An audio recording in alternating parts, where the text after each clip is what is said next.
Estamos acostumbrados a la tecnología, pero qué sería hoy en día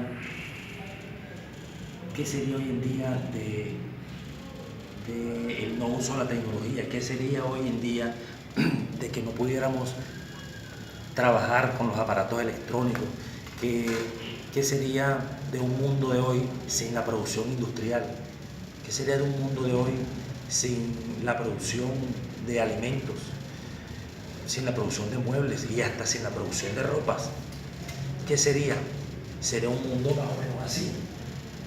Pero hace 300 años hubo una revolución de la matemática, donde únicamente se utilizaba era esto, una revolución que alcanzó, era una revolución entre dos continentes que le debemos la existencia de ellos a dos grandes personajes, a Isaac Newton y a Gottlieb Leibniz.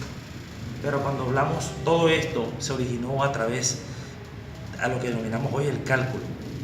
Pero cuando hablamos de cálculo no hacemos referencia al cálculo de operaciones, estamos haciendo referencia a la rama de las matemáticas que trabaja las partes infinitesimales para encontrar, qué sé yo, para encontrar el óptimo de situaciones.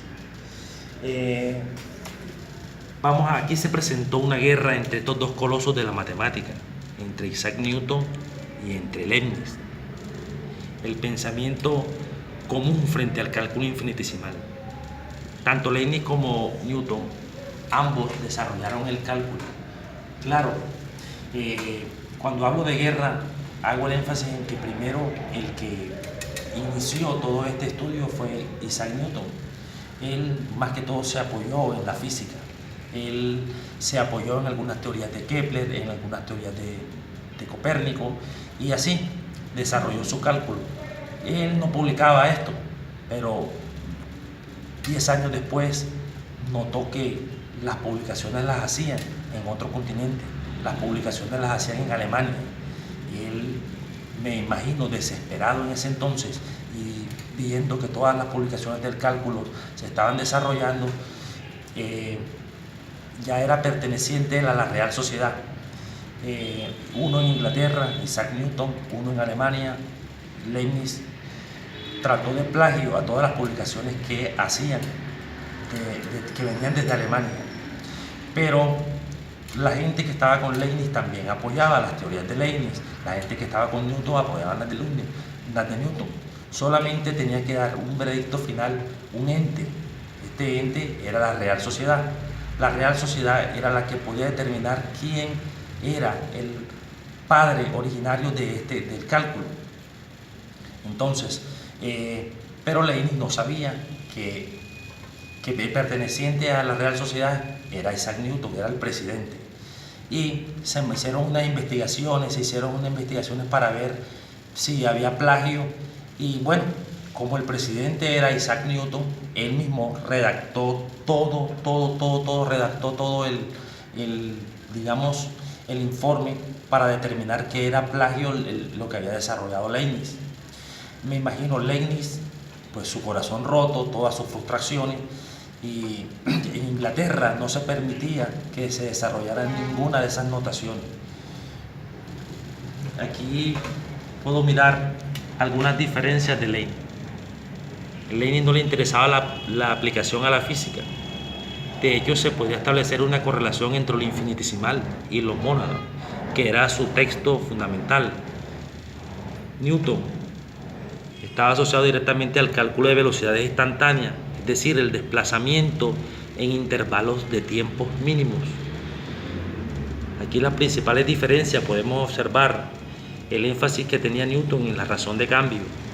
En Leibniz era la suma infinita de infinitesimales, o sea, él, por ejemplo, áreas bajo de curva, él trató de hacer varios rectángulos de tal forma que se acercaran a cero. Fue también relevante la diferencia entre el uso de la notación.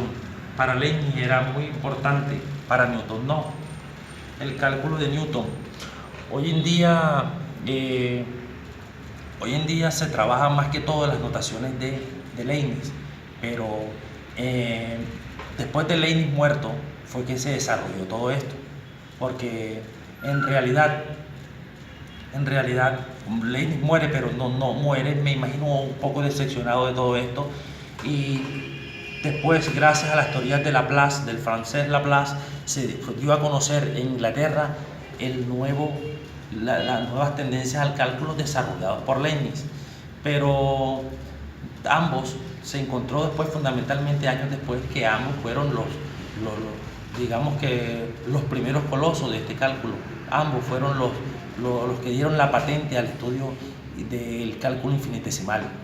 Pero en realidad, en el siglo XXI todavía seguimos trabajando con algunas notaciones, seguimos trabajando con el mismo cálculo, y podemos decir hoy en día que estos señores, ninguno le ganó al otro. Hoy en día todos se apoyaron en el cálculo de Barrow, por ejemplo. Ellos tenían a Barrow como su primer ente para desarrollar el cálculo. Y después de este estudio, pues me llama la atención aquella frase de Newton que dice que si alcanzo a ver más lejos es porque me he subido a hombros de gigante. Pues obviamente su estudio, como estaba desarrollado en la física, él se subió pues en los hombros de Nicolás Copérnico, de Galileo Galilei y de Kepler para desarrollar la teoría del cálculo, que, como habíamos dicho anteriormente, fue apoyada toda en un estudio físico, mientras que la de Leibniz fue desarrollada a partir de la filosofía. Sin hacer ninguna apología y sin ninguna comparación, pues hoy en día hago énfasis en esa frase de Newton para hacer énfasis en todos esos profesores que fueron mis gigantes y en los cuales quisieron cambiar y transformar mi paradigma para el desarrollo y el pensamiento de hoy. Interesante todo este estudio del cálculo y todas estas contiendas que se presentaron, porque netamente todo estaba basado simplemente en teorías, simplemente en estudios, pero que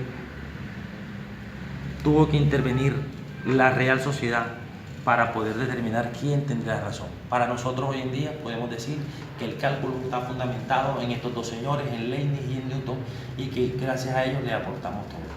Muchas gracias.